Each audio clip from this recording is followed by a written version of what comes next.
Well, here I am. I'm still on the mission for an upper double figure carp. This is part 2. If you haven't seen part 1, please go to the description on this video and click the link so you can view what happened in part 1, so you understand what the mission's about. Today it's Yew Tree Fisheries on the Wirral, not far from my house, so it's a local venue, an easy place to come and fish, easy access, only 5 minutes away.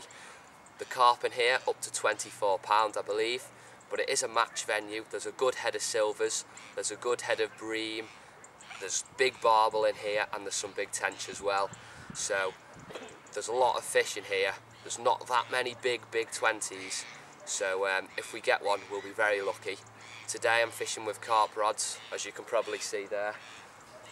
I'm going to run you through the baits in a bit, and you'll be able to see how I'm fishing the venue, how I'm targeting the water, and hopefully we'll be able to get a nice fish out for you.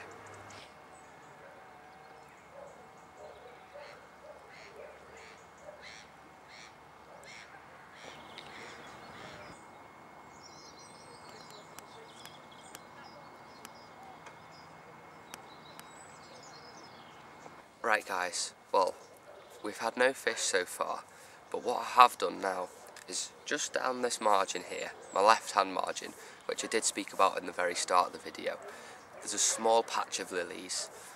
I've been round with the rod and I've dropped in the lead, and I'm fishing with a cut down 15mm boilie, and it's cut down into a pellet shape, so it's all roughened off into a sort of square. On top of that is a fake piece of corn that is buoyant. So, although I have tested it in the margins, it's not popped up so it's sitting straight up with boilie corn. It sort of just wiggles around and flows. It just floats about. It's not dropped dead on the bottom, but it's not buoyant standing up and held down with a shot. There's no shot on the end of the line. There's just the boilie, the buoyant piece of corn, and it's free to drift. Now, I've dropped it just a few inches off those lily pads. I'm going to leave it there for about 20 minutes and I'm just going to keep feeding. And I just hope that there are some fish down there, because if not, I'm really going to have to think of a plan, because there's a lot of fish showing on the surface and I'm very tempted to swap over to both rods on zig rigs. I mean, the method feeder hasn't even produced a fish, and it's the same method as you would in a match style fishing. And when you go method feeder fishing, you do not expect to blank. Okay, you always expect to catch on a method feeder, because I've never blanked on a method feeder. Now, I'm going to change the method feeder over if it doesn't start producing, or if it doesn't, I'm just going to start casting it really tight to the island like a match style fishing, just to maybe get some bites, to be honest, while I focus on the margins with the other rod. There's a lot of fish showing on the surface, it's very bright as I've said, so zig rigs may be the option. There's a few guys playing some fish which are fishing the pole. I don't know whereabouts in the water layers they're fishing, but it's experiment until you get it right, I'm afraid. There's no drop-in fish. It's going to be a hard day, like the last session was in part 1, but hopefully today will be a day where we will succeed the mission in catching up a double. So keep watching. Sorry I haven't caught anything yet, but I'm trying my best, so stay tuned, and you never know, we might get one.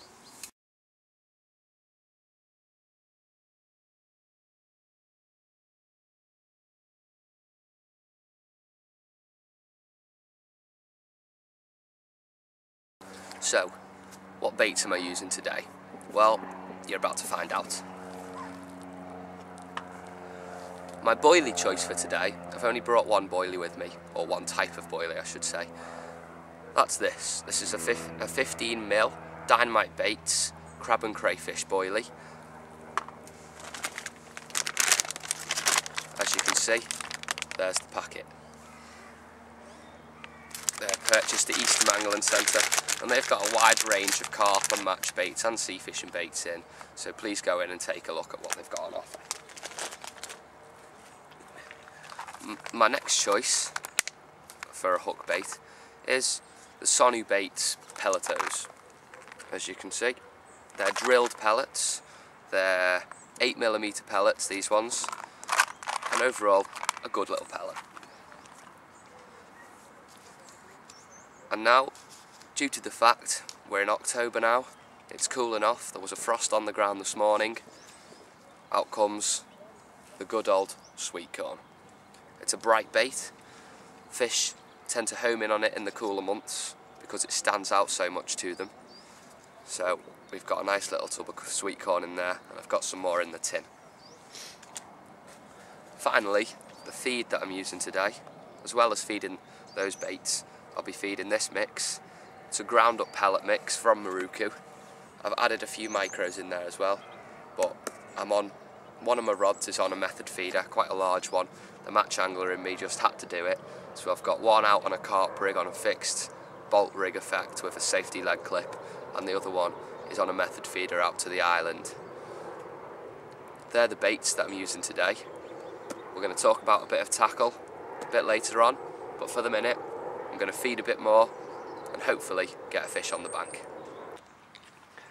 As you can see, it's a very bright day today. The sun is beaming down on the lake.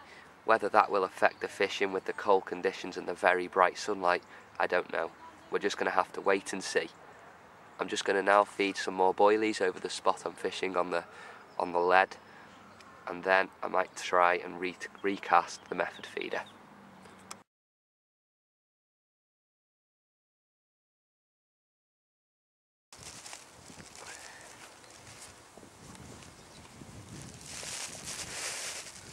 Okay, there we go guys. It's not a carp. The bite alarm went screaming off at the corner of the island on a chopped down boilie, topped off with a bit of fake corn. And there it is. A barbel. That's my first barbel, I have to be honest. My first ever barbel. It put up a really good fight. It's about £1.5 to £2 I'd say. £2 barbel. Beautiful fish, great condition. So let's get her back and focus on that carp. Lovely fish. Great stuff. Right guys, as you've just seen, I've just had a barbel around £2. It's not the carp that this mission's all about, but it is a fish. It's better than part one where we blanked, so there's an improvement already. It's about, let me just check, I think it's 3 o'clock about now. Yeah, 5 to 3. 5 to 3. I've got an hour left before I need to start packing up. I've cast out onto the same spot as where I've just had that barbel with the same bait. So that's a boilie. I'll just show you one. That's one of these boilies, but it's been trimmed down with the scissors, you know, roughened up. And then a piece of fake corn that's buoyant just on top, so it's just sitting up slightly off the bottom. And then I've got my method feeder, which is tight to another island on the lake that's a bit further away. So, as you can see, it's very bright at the minute.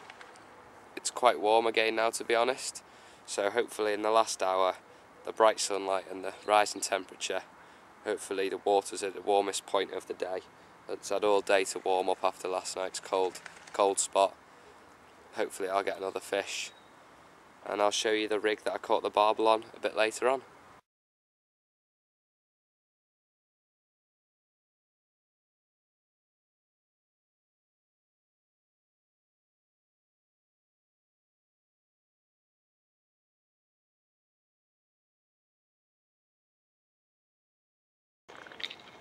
Okay guys, I'm just going to now run you through the rig that I caught that barbel on. About £2 barbel. So we'll start down at the business end of it. There we've got a fake piece of corn that had been glugged for a few months. That's really smelly, smells really nice. Then we've got a small hair stop there. This is a 15mm boilie that, as you can see, has been snipped down with a pair of scissors just to roughen the edges up a little bit. And that hair is quite tight to the hook there, okay, and that's a size 12 hook on there.